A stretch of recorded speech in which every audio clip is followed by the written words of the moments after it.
Curve sua cabeça, feche os seus olhos. Pai, nós te louvamos, Senhor. Te adoramos. Muitos de nós, Senhor, às vezes queremos ver coisas muito extraordinárias para poder te adorar, para poder te louvar. E o Senhor está manifesto na simplicidade. Às vezes o Senhor está tão do lado de mim e de outras pessoas aqui que nós fechamos os olhos e não percebemos a sua presença. Por isso, Senhor, nos dê a capacidade, a sensibilidade de compreendermos como o Senhor fala, como o Senhor opera, como o Senhor se manifesta em nosso meio. Porque o segredo de uma vida vitoriosa é te ouvir e te obedecer. Por isso, Deus, que a tua presença continue neste lugar e que a tua graça se manifeste ainda mais, para que o teu povo seja cheio, não seja eu, mas seja o Senhor falando com a tua igreja. É o que eu te peço, te louvo e te agradeço, em nome de Cristo Jesus, nosso Senhor. Amém. Amados, eu sei que alguns de vocês devem estar se perguntando, né? Ué, que cachecol é esse que você está usando? Nem tá frio, né? Nem tá frio para você estar usando um cachecol, né? O nome dessa peça, ela se chama Talit, tá? É um artigo judaico. Eu sempre quis ter um, né? As condições financeiras eu estava esperando o momento certo, né? E aprove Deus me dar de presente esse final de semana, né? Qual que é o propósito do Talit? Ele tem um propósito. Ele ajuda o homem ou a mulher a se concentrar na oração. Por isso que você vai ver que o judeu, na hora da oração, ele se cobre com o talit. São dois propósitos. Propósito 1, ele se envolver na oração. Quando ele coloca o talit, ele está dizendo: estou desconectado do mundo e estou conectado com Deus. Esse é o propósito 1. O segundo propósito é a uniformidade. Então, quando ele ora junto com todo mundo, ele está dizendo: eu não sou mais, não sou menos. Todos somos um. Todos estamos aqui num só propósito de orar e adorar a Deus. Então, é uma peça que você vai ver de vez em quando eu usar ela, tá? Se você reparou, na IBCC, nós gostamos muito de alguns artigos judaicos, né? Temos ali um candelabro, temos ali um shofar, né? Gostaria até de pedir do pastor Arruda, se tiver com fôlego, toca o shofar pra gente, pastor. Oi? Aqui, ó, tem nem como negar, né? Quem olha aqui pro altar já viu alguma coisa, né? A Bíblia diz assim, né, que nós temos que amar Israel, né? Nós temos que orar pela paz de Jerusalém, porque ela é a cidade do grande rei. Se eu odiar Israel, eu odeio Jesus. Jesus é um judeu, não tem como negar isso.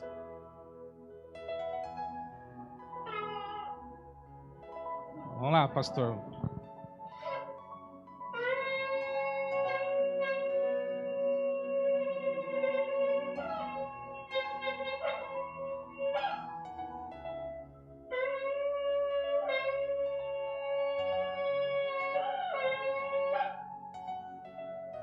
Tá lá, tá quase morrendo ali, tá vendo, né?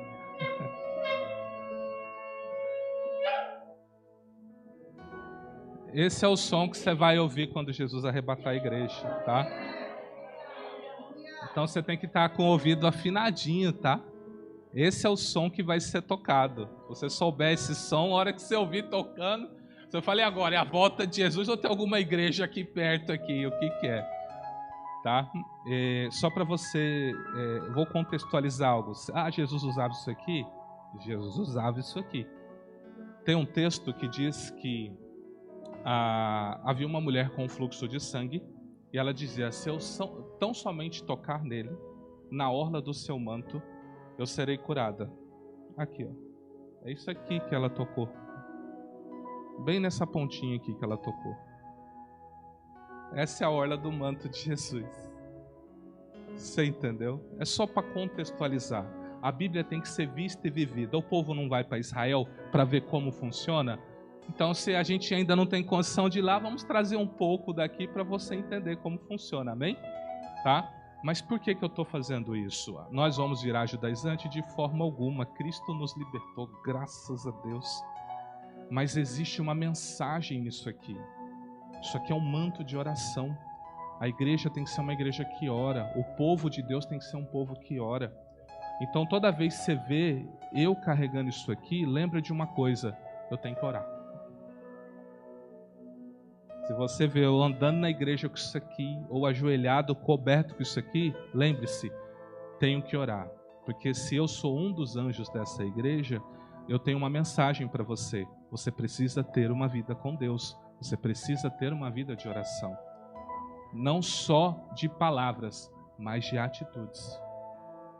Porque uma igreja que ora é uma igreja triunfante. Não foi testemunhado aqui que através da oração, houve uma promoção?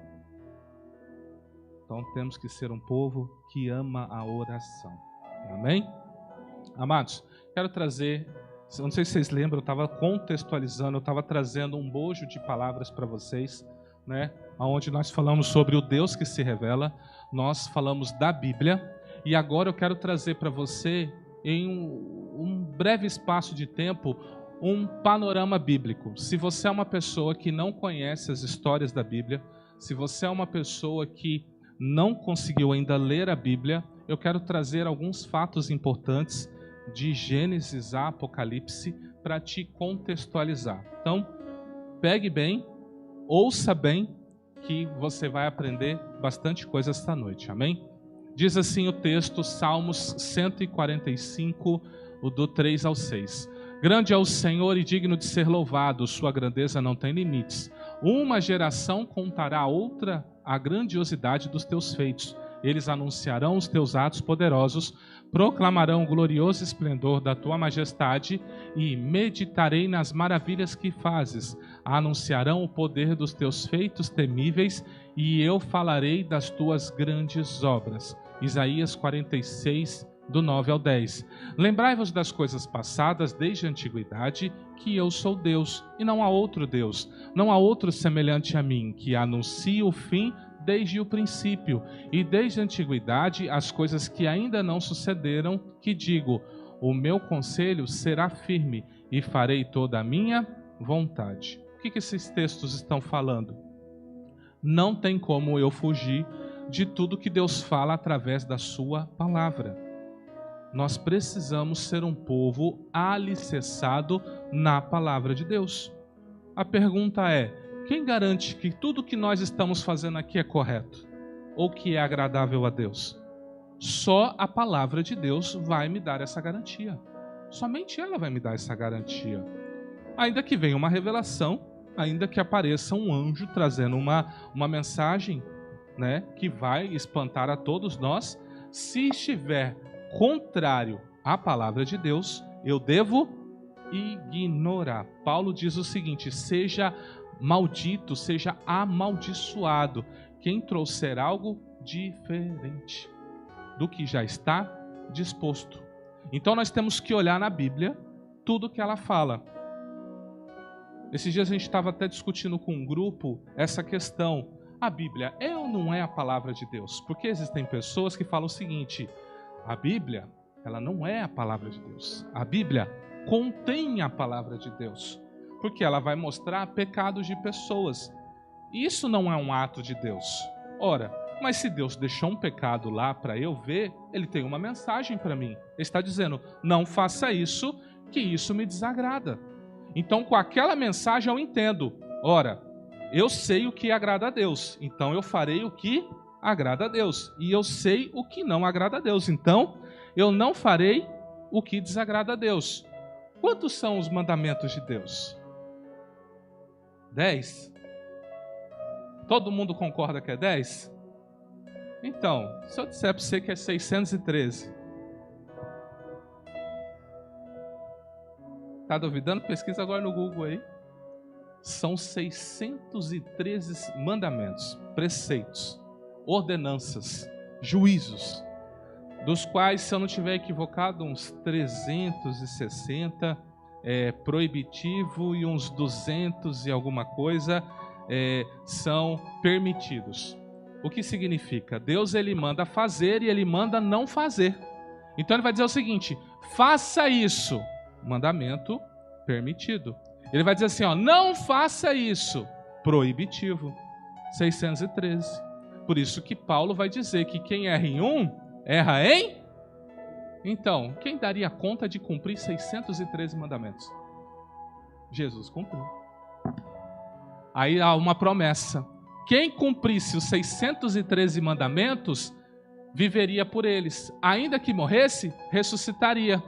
Por isso que Jesus ressuscitou dentre os mortos. Porque ao cumprir os mandamentos de Deus, ele ganhou o direito de ressuscitar. Você entende? Por isso que não tem como eu, olhando para a lei de Deus, eu falar assim, vou tentar ser justo com a força do meu braço. Não tem como. Não tem. Só tem uma maneira de eu ser justificado, pelo sacrifício de Jesus Cristo. É a única maneira de eu ser justificado. Então eu creio na obra que ele fez, eu vivo a obra que ele fez e recebo ela. Simples assim. Mas agora eu preciso olhar para a palavra de Deus. E agora? Ela se aplica à sua vida? Ela não se aplica à sua vida? O que você faz? Começando desde Gênesis. No princípio criou Deus o céu e a terra era sem forma e vazia, e havia trevas sobre a face do abismo, e o Espírito de Deus se movia sobre a face das águas. E disse Deus, haja luz, e houve luz, e viu Deus que a luz era boa, e fez Deus separação entre a luz e as trevas. Então, nesses pequenos versículos já tem muita coisa acontecendo. No primeiro lá, no princípio criou Deus os céus e a terra, então vem Deus e cria tudo. O próximo versículo, e a terra era sem forma e vazia, e havia trevas sobre a face do abismo, há um estudo teológico, porque não tem muita coerência. É como Deus cria algo, e de repente tinha trevas. O que aconteceu? E existe algo na teologia chamada teoria do gap, que é a teoria do intervalo. Algo aconteceu entre o versículo 1 e o versículo 2 que gerou uma destruição, gerou um juízo na terra, né? Alguns vão atribuir esse gap, né, esse intervalo ou esse juízo na terra com a queda do anjo, do querubim, né, do luzeiro, da antiga serpente, dragão, do Satanás. Quando ele caiu, Deus o expulsando de sua presença, né? Deus, o que Deus fez? Essa foi a explicação que eu aprendi sobre a teoria do gap. Deus expulsando ele, Deus, quando está irado, é algo que ele faz, tá? Ele começou a tacar pedras em Satanás, em seus anjos. Quando Deus está irado, ele taca pedra. Você duvida disso? Lembra de Sodoma e Gomorra? Já leu o Apocalipse, que vai cair pedras de 1 talento? 1 talento tem 35 quilos. Imagina 3 botijão de gás junto, caindo na sua casa assim, ó, lá do céu. Bum! É um juízo do Apocalipse. Então, quando Deus está irado, ele taca a pedra. É o que está lá no texto. Então, dizem que quando houve essa queda, né, que inclusive eles vão tentar conciliar com o que aconteceu com o dinossauro, lembra? Quem estudou na escola? A extinção do dinossauro, né? Caiu meteoros e tal. Eles vão conciliar com isso. Foi bem nessa época. Como eram anjos que habitavam a terra, então podia ter dinossauro, porque dinossauro comigo e você não daria certo, você não concorda? Imagina você andar na rua e dar de cara com um Tiranossauro Rex. Você falou, é hoje, pulei, né? Onde eu vou esconder do bicho desse tamanho? Não tem como, tá? Eu estou trazendo só uma teoria para vocês, tá? É teoria. A teologia está cheia de teorias. Estou trazendo só mais uma para vocês. Então aconteceu isso. Houve um juízo, houve uma rebelião e houve um juízo. Após essa rebelião, então Deus volta e traz uma ordem novamente na terra. Então, quando ele traz essa ordem, ele cria o homem. Quando ele vem e cria esse homem, ele vai começar a reestruturar o homem. Deus sabia que o homem erraria. Deus sabia disso. Quando Deus se reuniu, né, com o Filho e com o Espírito Santo, eles viram tudo. Eles viram quando Adão estava bem no jardim, quando eles tinham uma boa comunhão.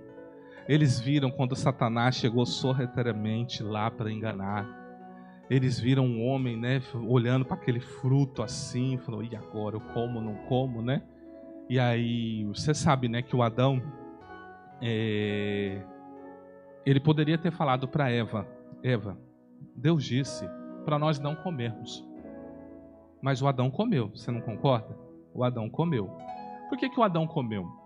O Adão comeu pelo simples fato de que a serpente tinha lançado um argumento: Deus mentiu para vocês, vocês não vão morrer. Aí quando a Eva foi, catou o fruto e comeu, o Adão ficou olhando. Ficou olhando, falou assim: ué, mas... Viu que ela não passou mal, não ficou envenenada. Ele ficou olhando e falou: ué, mas eu pensei que ela ia morder e pof! Tá comendo, tá se lambuzando, tá sorrindo aos quatro cantos. Ela tá viva. A serpente tinha razão.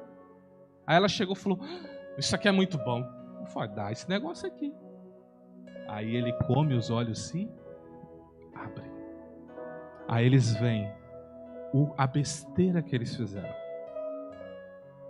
Então, quando acontece isso, Deus começa a estipular sentenças. Sentenças que nos acompanham até hoje. Olha só. A mulher, ele disse: grande dor na gestação, no parto.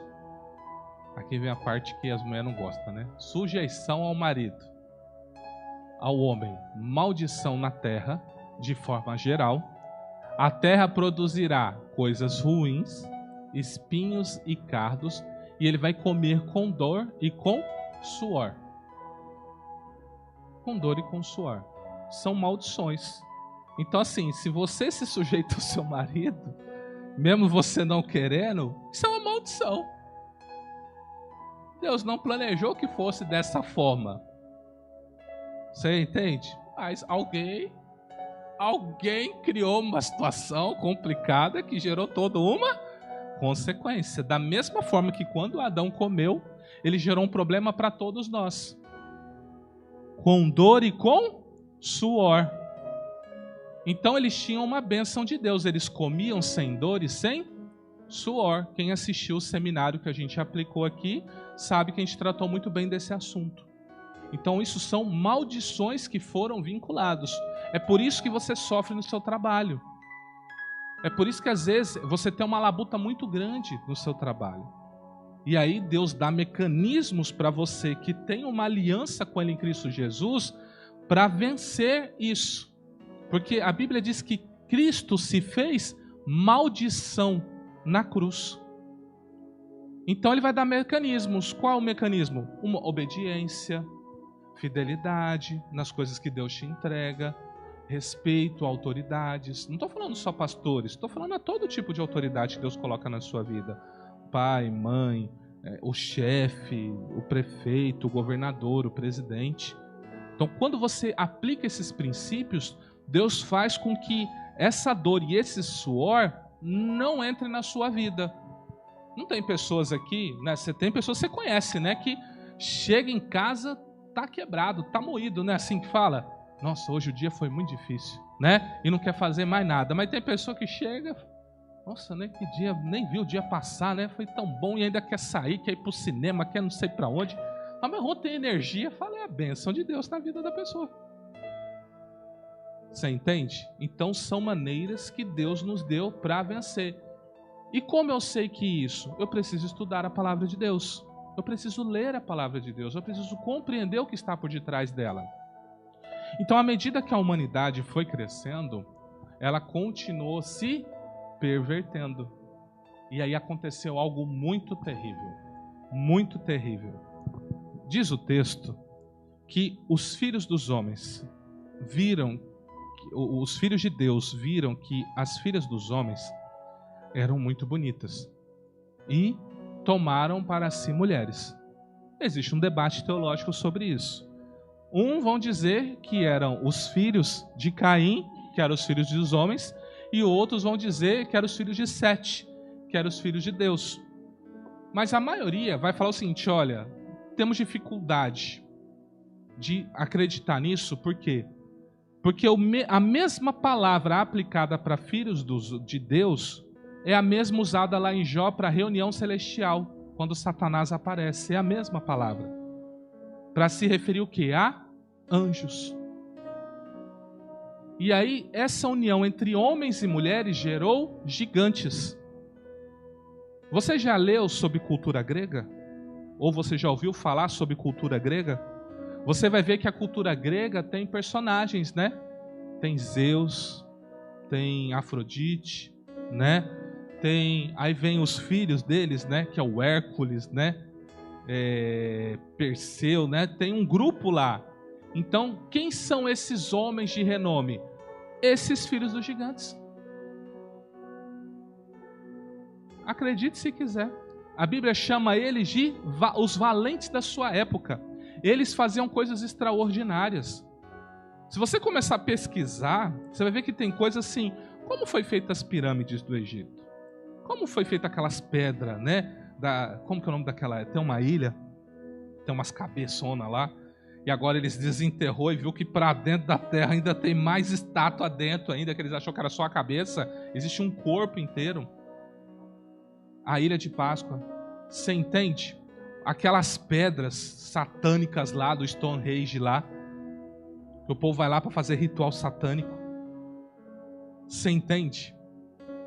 Como eles conseguiram fazer aquilo? Como eles conseguiram mapear aquilo? Eles tinham um conhecimento fora do comum. Por isso, nós atribuímos que de fato se tratava de seres espirituais que assumiram as mulheres. Agora eu vou falar algo bem espiritual. Se você teve essa experiência, não precisa nem levantar a mão, mas só reflita. Você, na sua noite de sono, já foi visitado por algum demônio tentando fazer relações com você? É a pior coisa que tem. A gente que lida aqui com batalha espiritual, quando você está de boa assim, do nada aparece. Vem para ter uma relação sexual com você. Demônio. Na libertação eles vão receber nome. Íncubos e súcubos. É o mesmo que trabalhou lá atrás. São os mesmos personagens. Por isso que eu acredito que essa relação não tem nada a ver com o filho de Caim com o filho de Sete. De fato se tratava de seres espirituais ou dos anjos caídos. Isso foi... ele aborda sobre isso. E uma coisa que me chama a atenção é o seguinte: isso foi tão grave para Deus, tão grave, que Deus falou o seguinte: vou ter que mandar outro juízo. Já era a segunda vez que Deus mandava água sobre a terra. Era a segunda vez que Deus tinha um juízo de água.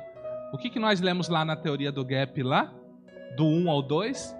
E a terra, o quê? O Espírito de Deus se movia sobre a face das águas. E vem agora e Deus manda um dilúvio. Então é o segundo juízo que Deus dá sobre a terra de água. Quando ele coloca o arco celeste, tá? Se policiem para falar esse termo, tá? Quando você vê aquele arco lindo, colorido assim, ó, você fala assim, arco celeste. Vão dizer, o arco-íris. Você olha feio para a pessoa e fala assim, arco celeste. O mesmo arco que está aqui também está no trono de Deus. Íris não tem parte nenhuma com esse arco. Vamos dar glória a quem é a glória, amém? Quando você vê o arco, fala, o arco celeste. A pessoa fala, o que é isso? Eu falo, o arco celeste. Não é o arco-íris? O mundo chama assim, mas nós, os filhos da luz, chamamos de arco celeste. Porque está no trono de Deus, o mesmo arco. E aí Deus coloca o arco e fala bem assim, ó: não destruirei a terra por água novamente. Então Deus encerra o juízo de água sobre a terra. Quando ele vem dar uma exterminada nessa relação que teve. Só para você ver. Só para você ver. Quantas coisas terríveis esse planeta já passou. Tudo comandado por quem? Pelo príncipe das trevas. Por isso que quem ouve ele se dá mal. Não tem como uma pessoa que serve a ele ou ouve ele se dar bem. É um caminho de morte, é um caminho de juízo. Não tem como. E aí vem Deus agora, e ele olha para a terra, buscando alguém, e ele acha na pessoa de Noé, essa pessoa. Alguém que estaria disposto a cumprir o plano, alguém que tinha um coração voltado para Deus, e Deus dá um propósito para ele, fala assim, olha, você vai construir uma arca porque eu vou mandar água aqui. Aí Noé, imagine, você está num lugar que não chove, num lugar que não tem água, e Deus fala assim, construa uma arca, que ela vai ficar flutuando um bom tempo. Ele demora mais de 100 anos para construir essa arca. Mais de 100 anos para construir essa arca. A Bíblia chama Noé de pregoeiro da justiça. Imagina a zombaria que esse homem sofreu de estar fazendo essa arca. E aí de repente vem a chuva, cobre a terra e fica. Praticamente eles ficam 1 ano dentro daquela arca. Imagina, todo tipo de animal que você pensar. Não tinha só cachorro e gato não. Tinha todo tipo de animal que você imaginar. Imagina o cheiro abençoado que era aquele lugar lá. E ali cabia. Já montaram, já chamaram engenheiros para pegar as medidas e falar assim, vamos construir a arca do jeitinho que a Bíblia fala para ver. Cabe todo mundo que a Bíblia diz que caberia. Porque o nosso Deus é verdadeiro, amém? O mundo quer dizer que ele é falso. Falso é o do mundo. O nosso é verdadeiro, amém? E agora ele vem e faz isso. Passado o dilúvio, né, o povo ainda não aprendeu. Eles não aprenderam para variar. Aí eles se reúnem num lugar, todo mundo vivendo junto lá, e eles falam o seguinte, vamos fazer uma torre? Vamos fazer com que essa torre chegue o mais alto possível, chegue até os céus. Vamos mostrar para esse Deus que já mandou água 2 vezes na terra, que nós somos capazes de chegar até o trono dele? Diz o texto que Deus veio observar o que os homens estavam fazendo. E ele viu a torre e viu os intentos do homem. Sabe o que aconteceu? Deus chamou a Trindade para uma conversa novamente. Falou assim, vocês viram o que os homens estão fazendo? Eles colocaram no coração para subir uma torre que chegue até os céus. Sabe o que a Trindade falou entre si? Eles vão conseguir. Porque quando o homem se une e é um só coração, não há nada que pode impedir eles.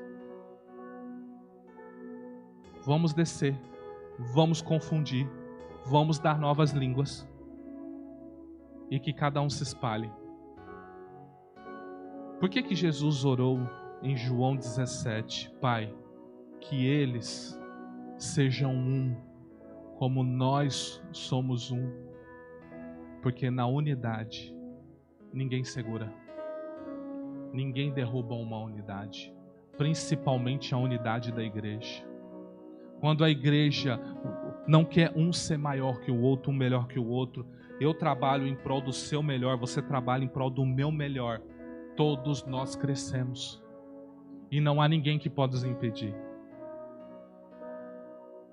Só existe um jeito de nos impedir: Deus descer e nos confundir. É o único jeito. O próprio Deus tem que vir nos parar, senão não tem como. Você já recebeu alguma orientação de Deus quando você estava orando por algo ou por alguém, e Deus falou bem assim para você: pare de pedir isso, pare de fazer tal coisa? Por quê? Porque se Deus não faz isso, vai acontecer, vai ser dado, vai virar uma realidade. E principalmente quando você vem na igreja. Eu tenho para mim que quando Jesus chama Pedro, Tiago e João lá para o Getsemane, ele fala assim: orem comigo, vigiem comigo. E ele fala assim: Pai, se possível, afasta de mim esse cálice. mas não seja feita a minha vontade, a tua. Ele olha, como está Pedro, Tiago e João.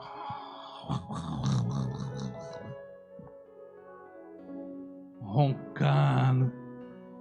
Jesus ficou bravo. Vocês estão dormindo? Por que vocês não concordou? O poder da concordância. Vem Deus e bota sono. Não concorda não, ele tem que ir para a cruz. Ele tem que ir para a cruz, não concorda. Quando você aprender sobre isso, sua família vai ser uma bênção. Quando você aprender sobre isso, a igreja que você congrega vai ser uma bênção. Concordância, um só coração, um só povo, um só Espírito, um só Cristo. O poder da unidade. E agora que há essa confusão, há essa separação, são criados os povos, né? O espanhol, o inglês, né? Criados vários povos que tem aí. Deus vai se virar para um povo específico, os judeus, através da figura de Abraão. E Deus chama Abraão. Abraão atende o chamado de Deus. O Abraão vai gerar filhos, vai gerar netos. E dentre os netos de Abraão vai surgir a nação, que é a nação do grande rei, o Senhor Jesus. Aceite você ou não uma realidade. A promessa bíblica é para o povo judeu. Nós entramos por uma rejeição do povo judeu. Nós somos chamados de enxertados na videira. Pergunte para alguém que mexe com plantação o que é ser enxertado. Aquele galinho que está meio morrendo, não tem, você corta a árvore ali, você coloca ele, vem com uma terrinha preta tal, passa uma fitinha ali, vai regando até que ela se forma um só com aquele galho e nasce agora um outro. É isso que aconteceu conosco. Nós ali, podres, já quase que morrendo, o Senhor pegou e enxertou em si mesmo, para que a vida dele nos desse vida.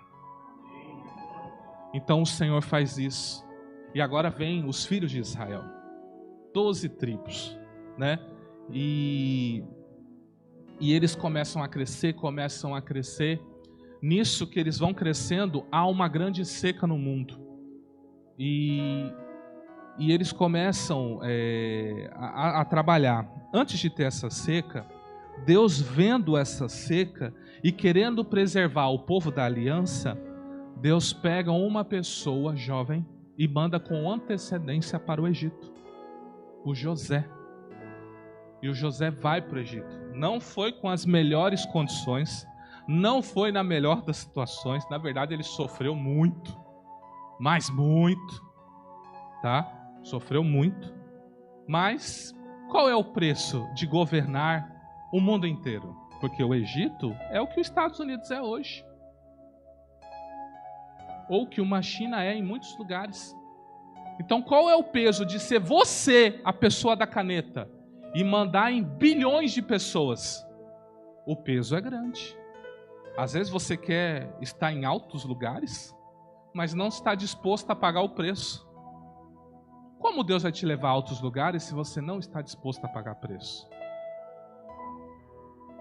José teve que ser vendido. Ele foi obrigado a aprender uma cultura diferente da dele. Ele foi obrigado a aprender ritos e tradições totalmente diferentes.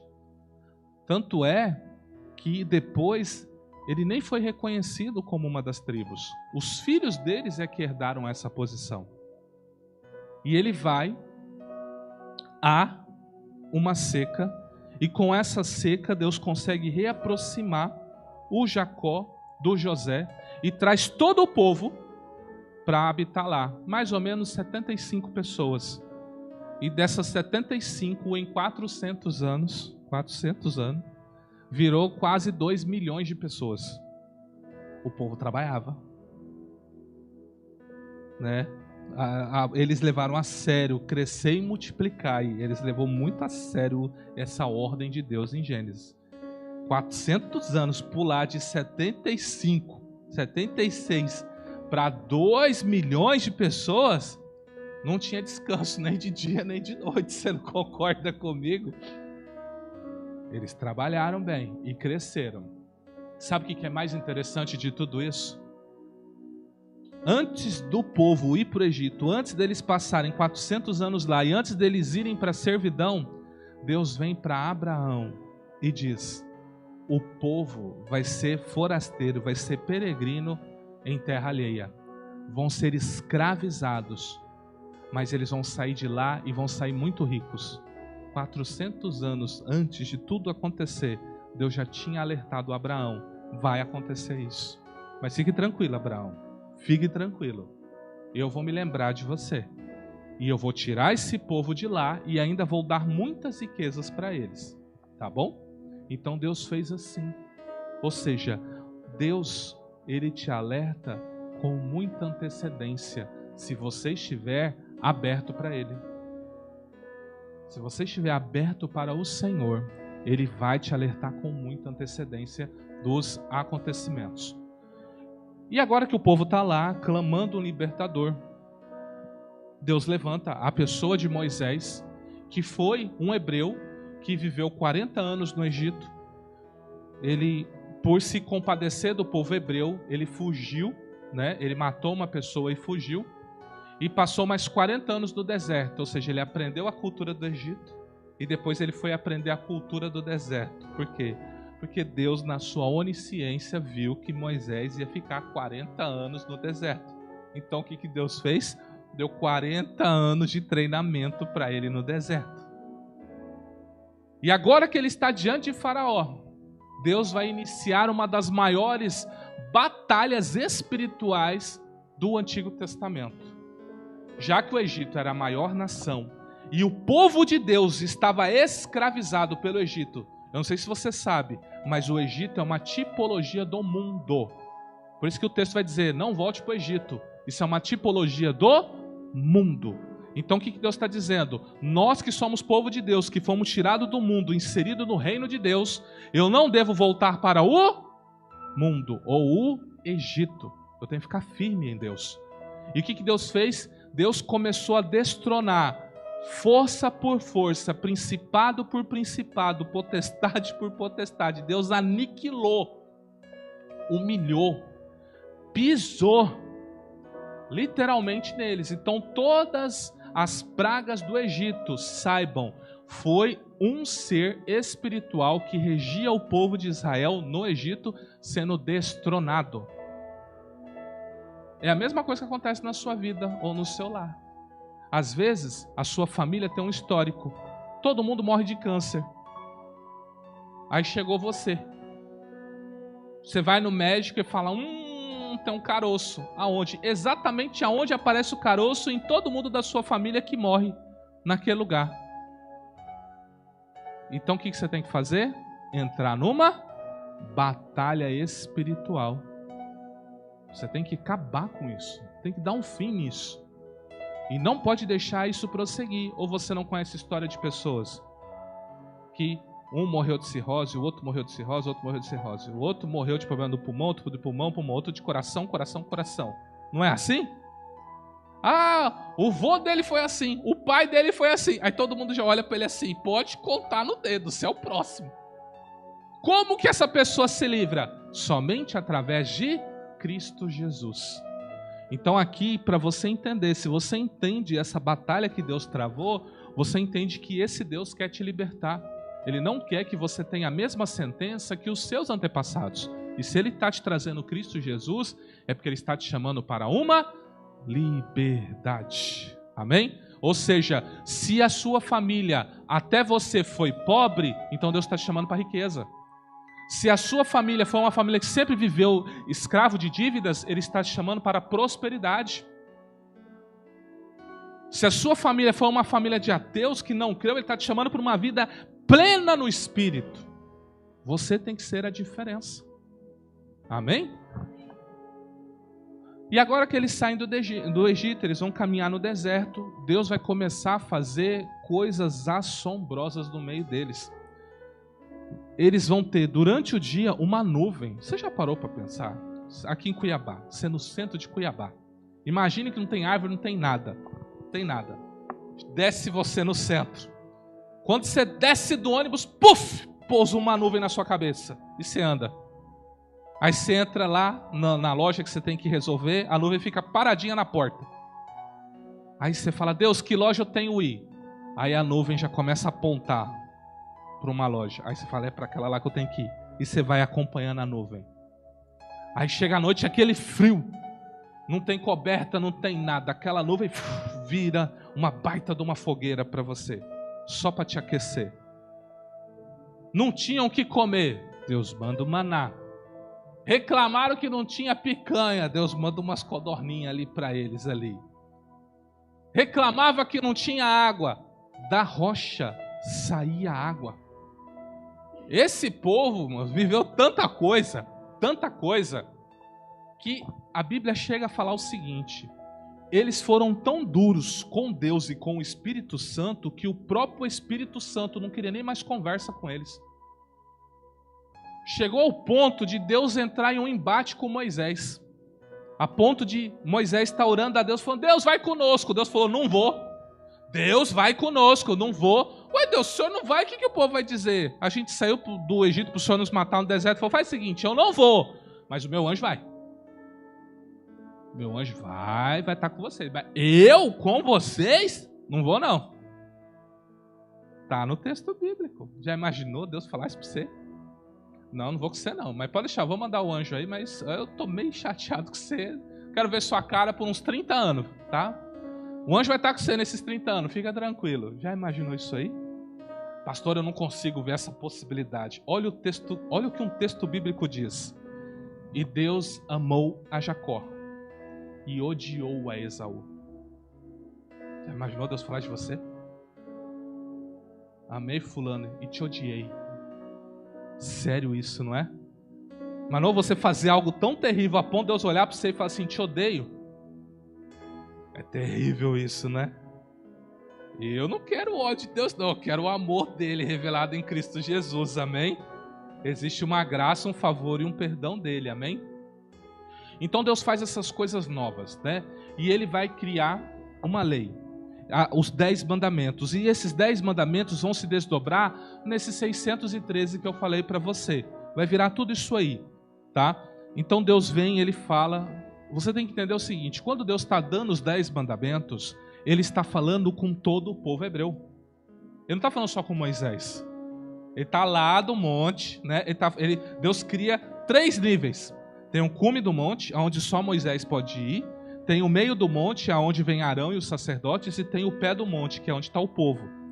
E ainda ele põe um limite lá no pé, falando assim: se passar, vai morrer. Os anjos estavam tudo autorizados a matar. Falou, se passar até o animal vai morrer. Estava desse jeito o negócio. Vocês vão esperar a hora que eu der o comando para vocês subir. Aí Deus desce e começa a falar com Moisés os 10 mandamentos. Todos eles ouviram os 10 mandamentos. Quando Moisés chega aí, vocês santificaram, tudo pronto, bora subir. O povo falou o quê? Você tá doido? Quando Deus falava, eu sentia a minha alma descolar do meu corpo. Eu tinha a impressão que eu ia morrer. Você quer que eu subo lá? Qual era o cenário do monte? Uma nuvem.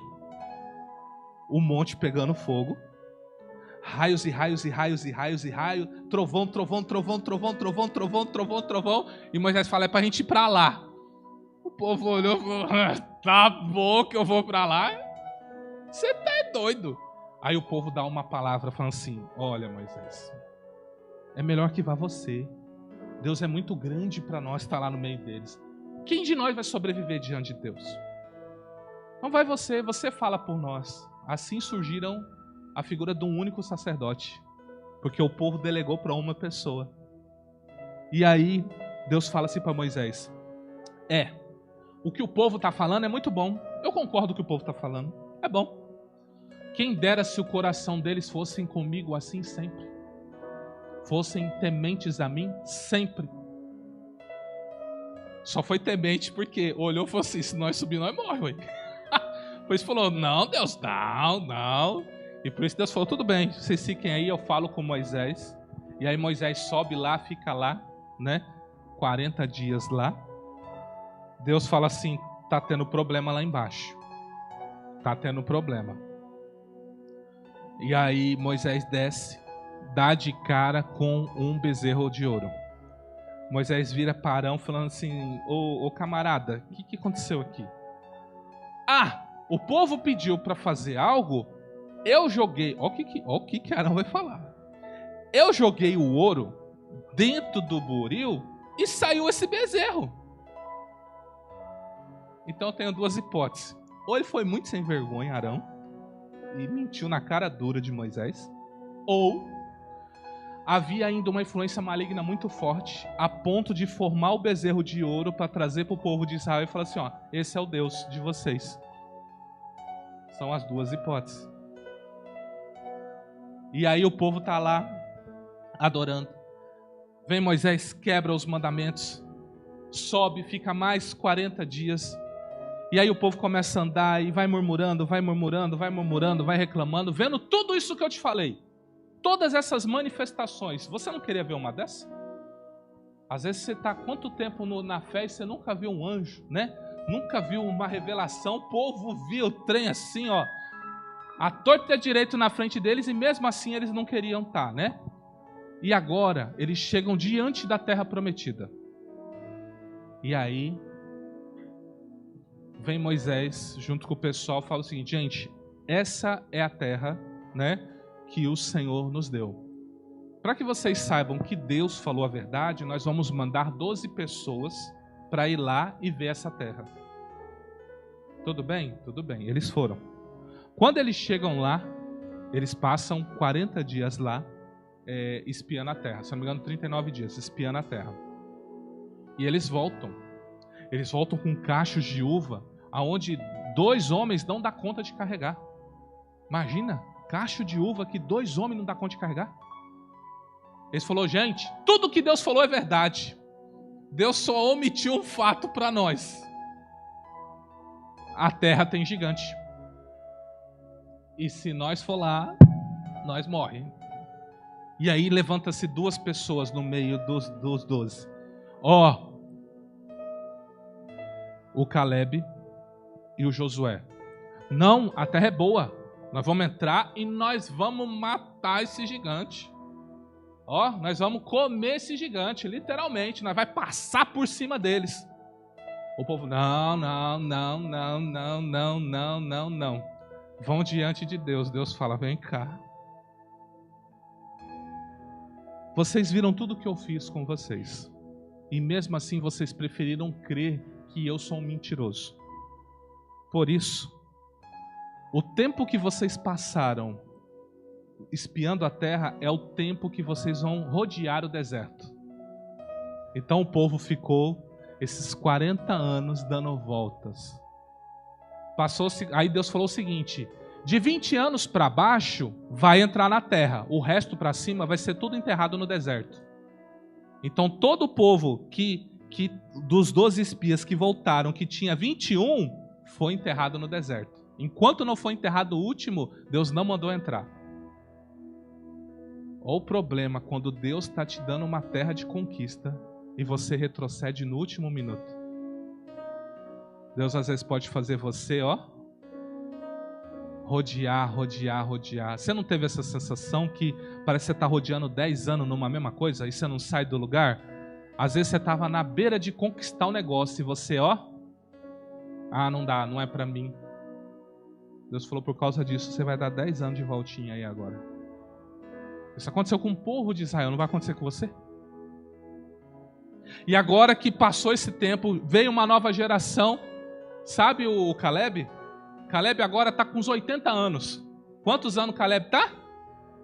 80. Ele praticamente aniquilou os gigantes. Sozinho. Aí eu te pergunto, e se deixassem Caleb conquistar a terra com 40 anos? Você entende que o povo tinha capacidade para vencer? 2 homens ali resolviam o problema. Temeram, uma nação inteira temeu. E por causa disso sofreram. Então, baseado em tudo isso, que o povo entrou, aí eles conseguiram vencer, eles entraram na terra, eles conquistaram. Surgiu-se as tribos de Israel, né? Eles se consolidaram. E passado isso se encerra os 5 primeiros livros da Bíblia. Gênesis, Êxodo, Levítico, Número e Deuteronômio. Ele vai contar essa história. A história desde a criação até a entrada do povo de Israel na terra. Venceu. Agora vai se iniciar um tempo, o tempo dos juízes. Por quê? Moisés teve a capacidade de deixar um sucessor. Josué não teve. E por isso Israel entrou numa bagunça. Ela entra num tempo chamado tempo dos juízes. E agora a terra vai sofrendo. E aí, à medida que vinha uma nação inimiga, eles clamavam. E quando eles clamavam, Deus levantava um juiz. Você conhece pelo menos 2 famosos. Você conhece Gideão e você conhece Sansão. Pelo menos, né? Tem Débora, né? Tem outros, tem Jefté, tem outros juízes famosos aí. Mas o mais famoso são esses 2. Então, quando se passa esse período dos juízes, que também foi um tempo aí aproximado de uns 400 anos, agora Israel começa a clamar por um rei. Eles falam o seguinte: precisamos de um líder como as outras nações têm. Nesse tempo, era o profeta Samuel que estava à frente da nação. E o profeta Samuel vai ficar muito bravo com isso. Por quê? Porque por mais que parecia desorganizado a nação de Israel, quem conduzia ela era o próprio Deus. E agora estão dizendo o seguinte: Deus, o Senhor se afasta, o Senhor levante um homem e esse homem lidere sobre nós. E aí Deus falou assim: tudo bem, vocês querem? Eu vou te dar um homem para governar. Só que o negócio é o seguinte: esse homem vai tributar vocês. Se ele quiser escravizar a sua família, ela vai ser escrava. Se ele quiser tributar você, seus filhos, seus netos, ele vai tributar. Tudo bem? O povo de Israel, tudo bem, nós queremos um rei. Então tá bom. Deus foi e deu um rei para eles. Surge Saul. Saul, ele logo se reprova. Por quê? Porque ele não esperou um tempo. O profeta Samuel tinha chamado ele para fazer um sacrifício. Provavelmente ali o Saul seria considerado um sacerdote. Mas o que ele fez? Ele não esperou o profeta chegar, ele fez antes do profeta. E nisso ele foi reprovado. E na hora que ele está sendo reprovado, ele num ato de desespero, ele pedindo: Samuel, pelo amor de Deus, me ajuda. O povo não pode saber disso, me ajuda. Aí Samuel falou: olha, problema seu, você não esperou, você não quis fazer, não esperou o tempo de Deus, isso é problema seu. Ele rasga a capa do Samuel. Aí Samuel vira para ele e fala assim: rasgado foi de ti o reino. E virou as costas e saiu. Nisso, Deus vira para Samuel e fala o seguinte: eu vou levantar um outro rei. E esse rei será segundo o meu coração. E aí ele sai. E nisso, Samuel sai à procura de Jessé e dos filhos de Jessé. E nisso surge o pequeno Davi. Davi devia ter aproximadamente uns 14, 15, 16 anos quando foi ungido rei e quando ele venceu Golias. Foi bem nessa faixa etária. E a gente pensando, né? Nossa, se um guri desse de 14, 15 anos derrotou um gigante, né? Fez tudo o que fez. Foi ungido rei, mas ele teve que esperar uns 15 anos para se tornar rei de fato. Por que você tem pressa nas coisas de Deus? A Bíblia diz que você é rei e sacerdote. Você já reina. Você já é um sacerdote diante de Deus. Mas por que a pressa? Por que não esperar o tempo de Deus na sua vida? Se você antecipar qualquer coisa na sua vida, você pode estar destruindo todo um futuro, e não é só seu não. Às vezes do seu filho, do seu neto, do seu bisneto, uma decisão errada. Às vezes eu estou pagando coisa que meu avô decidiu errado. Afetou meu pai e me afetou. E agora Deus me levanta para corrigir esse curso, para que Estevão e Rebeca não vivam isso, vivam algo diferente. Você entende que uma decisão errada muda tudo? Muda tudo. Então agora vem Davi. E aí Davi fica sabendo, está tendo a guerra, né, com os filisteus. Está o Golias lá desafiando todo o exército. Davi vem, fala: eu vou guerrear com esse camarada aí. Quem que ele pensa que ele é? Porque assim, às vezes você pensa assim: Davi estava com estilingue. Então, muitos exércitos usavam essa funda. Era um instrumento de guerra o que Davi usou. Segundo o pessoal fala, ele tem o mesmo poder de uma 9mm. Uma pessoa que sabe lançar uma funda, ela é o poder tão destrutivo quanto de uma pistola 9mm. Você tem ideia? Se tacar isso na sua cabeça, bate aqui e atravessa. Acabou. E aí vem Davi, cata 5 pedrinhas e vai para o embate. O que os estudiosos falam? Davi estava querendo tacar 5 pedrinhas em Golias. Não. Eles alegam que Golias tinha mais 4 irmãos. Davi catou 5 pedras, 1 para cada gigante. Olha a ousadia dele. Quer ser um rei nessa vida? Porque a Bíblia diz que Jesus é rei de reis e senhor de senhores. Quer ser rei nessa vida? Quer ser senhor nessa vida? Derrube os gigantes que se levantam nela. Não tenha medo. Qual é o seu gigante? O seu gigante é o estudo? Vença. O seu gigante é a profissão? Vença. Qual que é o seu gigante?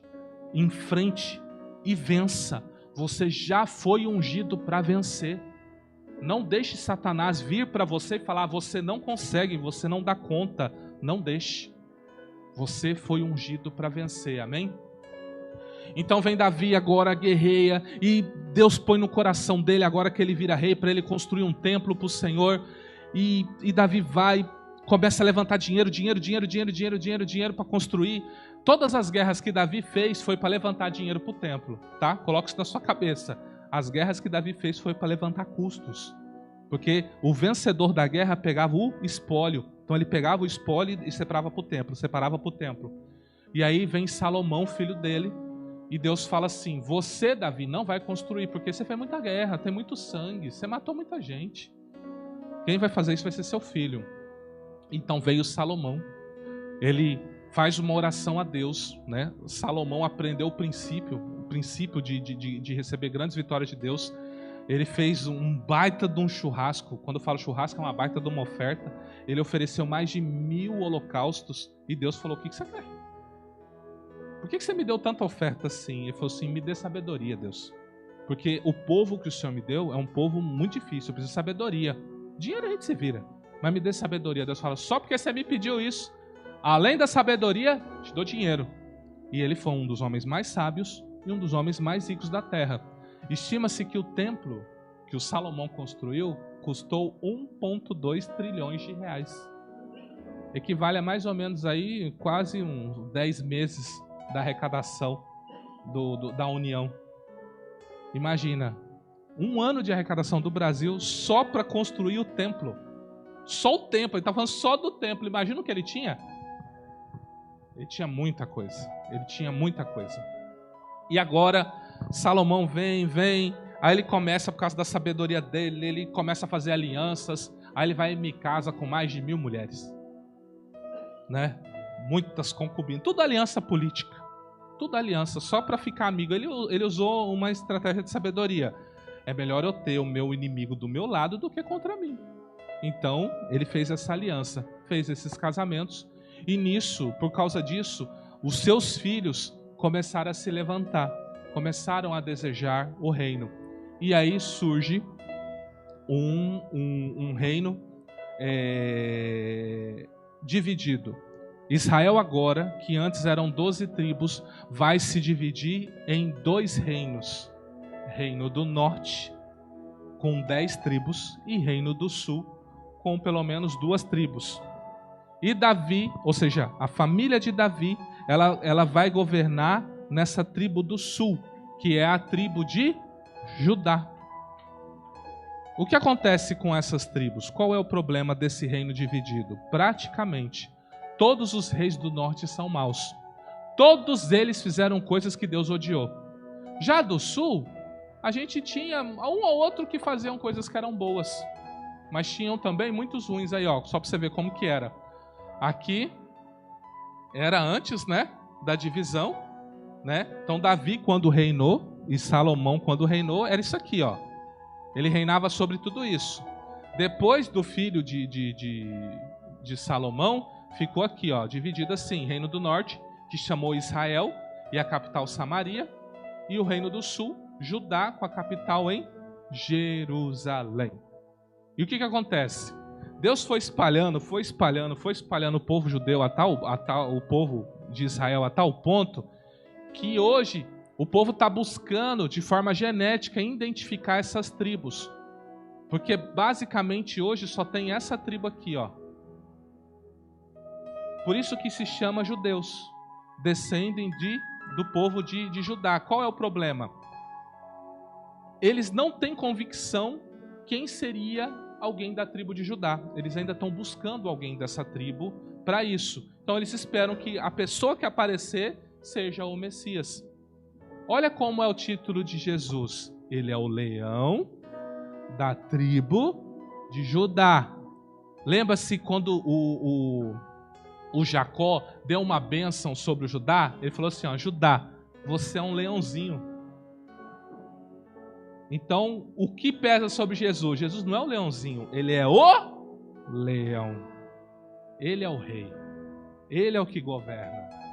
Ele é o que vai reinar. Qualquer dia a gente vai tratar sobre o Apocalipse, sobre o milênio do Senhor para vocês, sobre esse reinado que Jesus terá aqui na terra. Então, toda essa divisão, tudo isso gerou um cativeiro. Deus sempre chamando o povo de Israel, se arrependa, se arrependa, se arrependa, se arrependa. O povo não se arrependia. Então Deus pegou primeiro o reino do norte e levou o cativeiro. Passou-se um tempo, o povo do sul não se arrependeu e ele levou para o cativeiro também. Esse vocês é o que vocês mais conhecem, que é qual? O de Nabucodonosor, lá da Babilônia. Então ele manteve o povo 70 anos preso. Alguém saberia me dizer por que eles ficaram 70 anos lá? Por que Deus falou, vocês vão ficar 70 anos lá? Alguém sabe?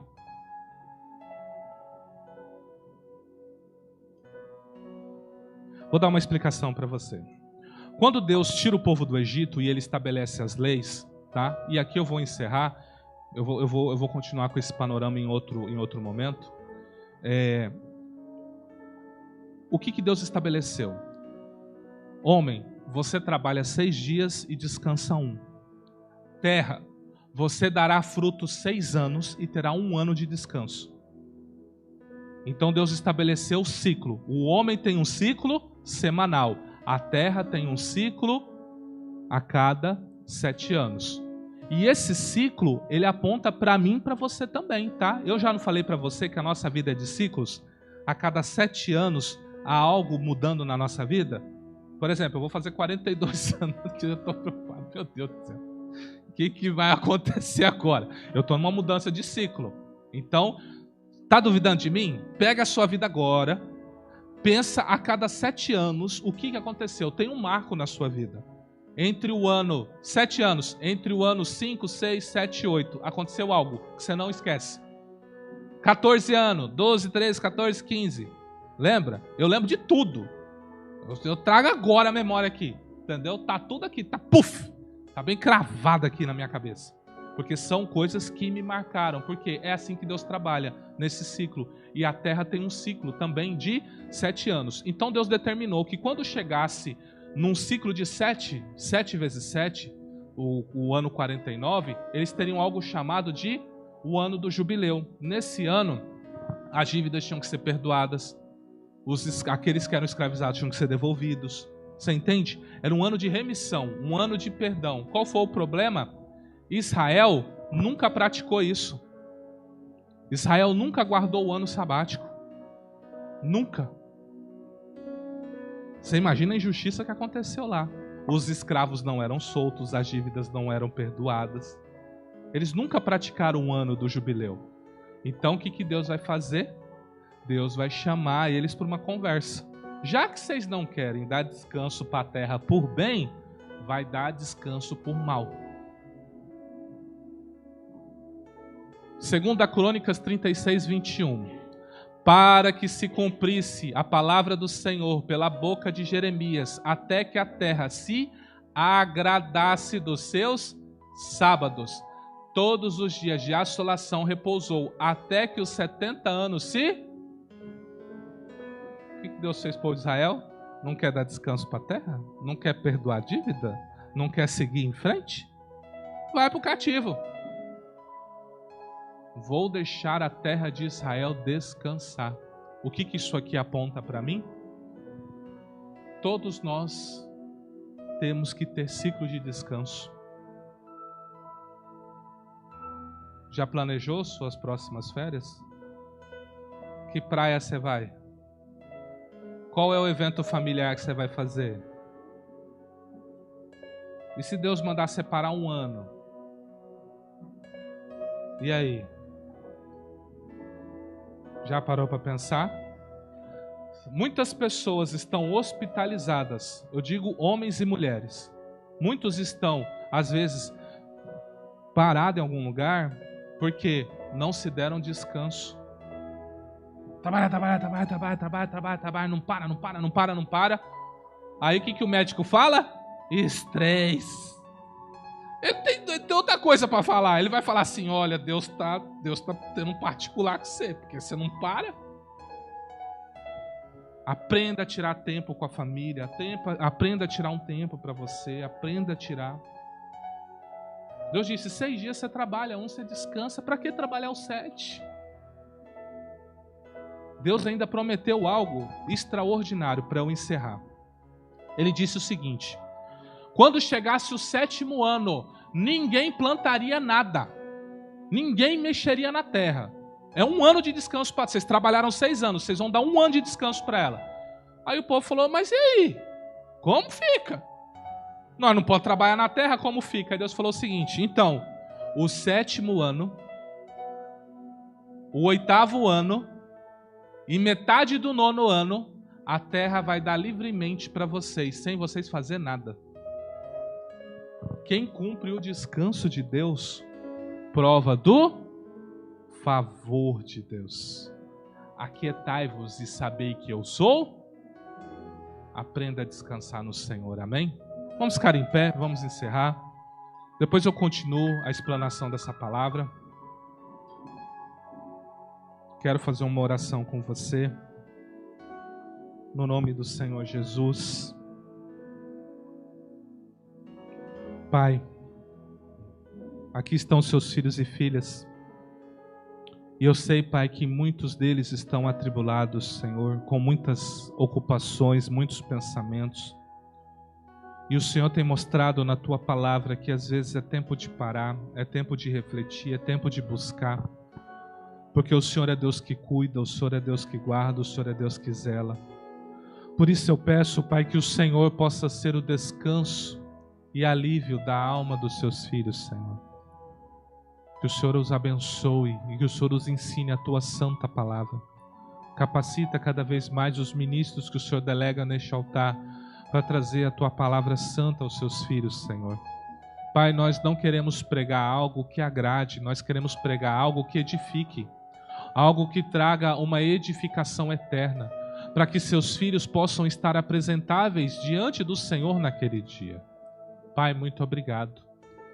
Eu peço, Senhor, seja com cada um que está aqui, Pai, e que eles possam aquietar e saber que Tu és Deus na vida deles.